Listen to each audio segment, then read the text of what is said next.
আমাদের দাবি 13 দফা খুব দ্রুত মেনে নেন। আর আমরা যদি আমাদের দাবি যদি মেনে নেওয়া না হয়, আপনারা দেখছেন ঢাকা চট্টগ্রামে গত সপ্তাহে আমরা অন্ধকার করে দিয়েছি। ঢাকার চতুর সাইডের রাস্তা বন্ধ করে দিয়ে আমরা কিন্তু দাবি আদায় করে নিচ্ছি। সরকার কোন রকম আমাদেরকে বিব্রতকর অবস্থায় ফেলবেন না, বিপদে ফেলবেন না, আমাদেরকে চ্যালেঞ্জের মুখে ফেলবেন না। আমরা আমাদের দাবি আদায় করার জন্য আমরা ঐক্যবদ্ধ। আমরা দুর্বার আন্দোলনে যেতে চাই না। এটা মধ্যযুগীয় কায়দায় একটা নির্যাতনের মতো সিদ্ধান্ত। 30,000 অবৈধ গাড়ি আছে, অবৈধ গাড়ি উচ্ছেদে আমাদের কোনো বাধা নাই। এবং অনেক ট্রাফিক সার্জেন্ট পিআইরা উৎপত দিয়ে সাদা সিএনজি অটোরিকশা চালাচ্ছে। এবং এটা আমরা বলি বিএমপি আমাদের ট্রাফিক জোন কর্তৃক পরিচালিত সাদা সিএনজি, এটা উচ্ছেদ করতে হবে। এবং আমাদের এইভাবে 13টা দাবি আছে। এই 13 দফা দাবি দ্রুত বাস্তবায়ন হোক। এবং আমরা যে দাবি দিয়েছি এই দাবিগুলো বাস্তবায়ন হলে শত শত কোটি টাকা সরকার রেভিনিউ পাবে।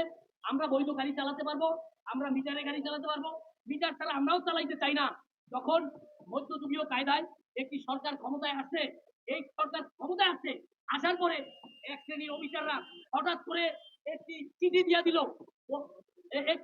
দিল যে 50,000 টাকা জরিমানা এবং 6 মাসের জেলকে বিব্রত করার জন্য, বিপদে ফেলানোর জন্য আগের সরকারের কিছু অসাধু কর্মকর্তারা এই চিঠিটা দিয়েছে। এর প্রতিবাদে আমরা আন্দোলন করেছি, সংগ্রাম করেছি। ওই বিআরটিএ কিন্তু আমাদের আন্দোলনের মুখে ওই চিঠি বাতিল করতে বাধ্য হয়েছে। আমরা বর্তমান সরকারকে বিব্রত করতে চাই না। একটি গণতান্ত্রিক সরকার ক্ষমতায় আসবে, তাদের পক্ষে থাকতে চাই। আমাদের দাবি যাতে আদায় হয়, আদায় হইলে গণতান্ত্রিক সরকার যখন যে ক্ষমতায় আসবে আমরা তার পাশে থাকবো। সিএনজি অটোরিকশা চালক শ্রমিকরা ঢাকা এবং চট্টগ্রামে এই আশা ব্যক্ত। উপদেষ্টা বরাবর সার্বজনীন বেসর অনুষ্ঠানে আমরা বিক্ষোভ সমাবেশ শেষে আজকে এখন সার্বজনীন প্রোগ্রাম করতে যাচ্ছি। আমরা বলতে যাচ্ছি যে সিএনজি চালকদেরকে কোনোভাবেই খাটো করে দেখার সুযোগ নেই।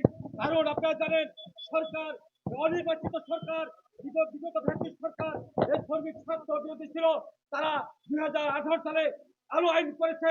সেই কালো আইনের বিরুদ্ধে আজকে শ্রমিকরা মাঠে নেমেছে, সংগ্রাম হচ্ছে।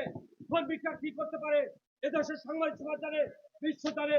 16 জুলাইয়ের আন্দোলনের মাধ্যমে একটি সরকার বিতাড়িত হয়েছে এবং আমরা এই শ্রমিক ছাত্রের জন্য আমরা আবারও আন্দোলন সংগ্রাম করবো। এই কারণে যে 13 দফা দাবি আদায় না হওয়া পর্যন্ত আমাদের আন্দোলন চলবে।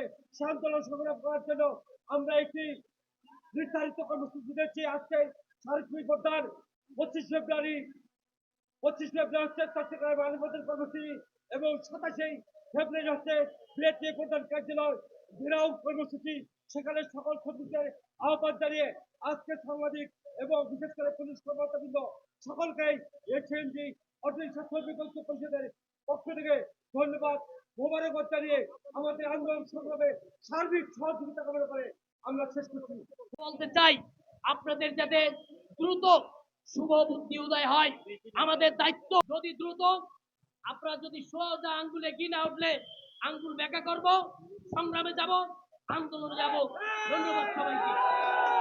এই পর্যায়ে আমাদের মাঝে বক্তব্য রাখবেন আমাদের ঐক্য পরিষদের আহ্বায়ক মুন্সি নুরুল আমিন।